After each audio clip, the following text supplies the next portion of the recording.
Another story I heard about myself.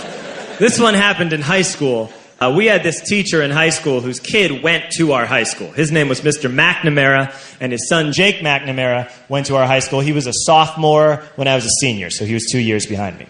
And Mr. McNamara was an asshole. And one weekend, he and his wife decided to leave town, which you should never do if you're an asshole. And Jake McNamara decided to throw a party at the teacher's house. Hooray! And everyone around town heard about it, and we all got up individually and thought, okay, let's go over there and destroy the place. I walked into this party. Everyone I had ever met was there, and everyone was drinking like it was the end of the world. People were drinking like it was the Civil War and a doctor was coming to saw our legs off. It was totally unsupervised. We were like dogs without horses. We were running wild. I walked down to the basement. They had a pool table in the basement. One dude took a running start and threw his body onto the pool table and broke it in half. Another kid found out which room was Mr. McNamara's and went upstairs and took a shit on his computer. So the party was going great. I'm standing in the basement and I'm holding a red cup. You've seen movies.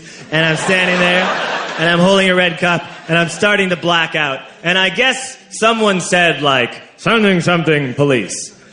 And in a brilliant moment of word association, I yelled, fuck the police! Fuck the police! And everyone else joined in.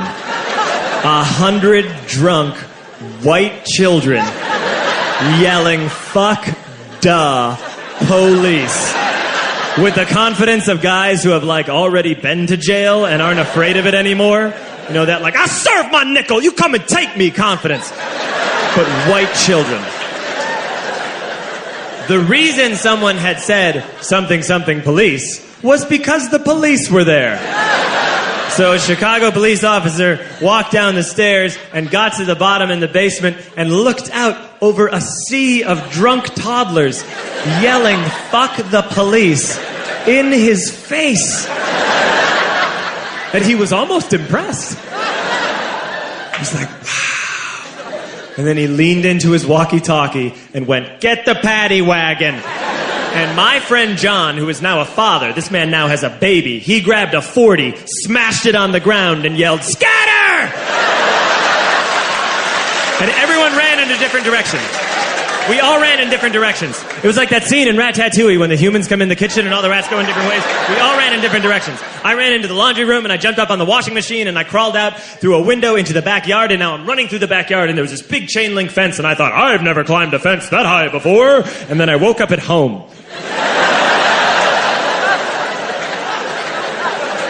On Monday, I went to school because that's what we did back then. And I'm walking into the school building, and who do I see but Jake McNamara? And he says to me, hey, were you at my party on Saturday? And I said, no. You know, like a liar.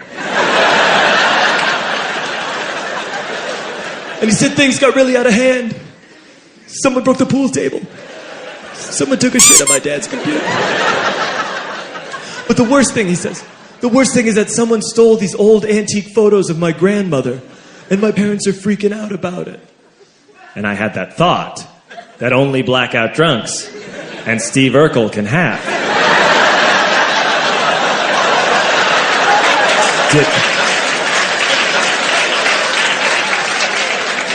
Did I do that?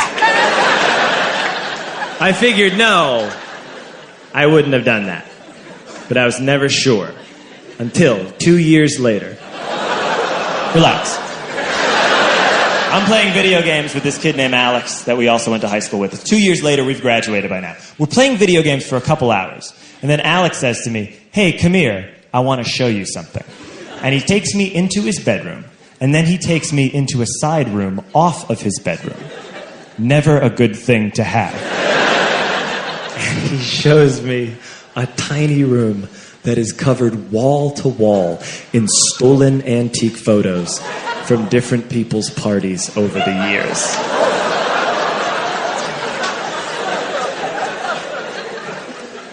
I said, why? Why do you do this? And Alex said, because it's the one thing you can't replace.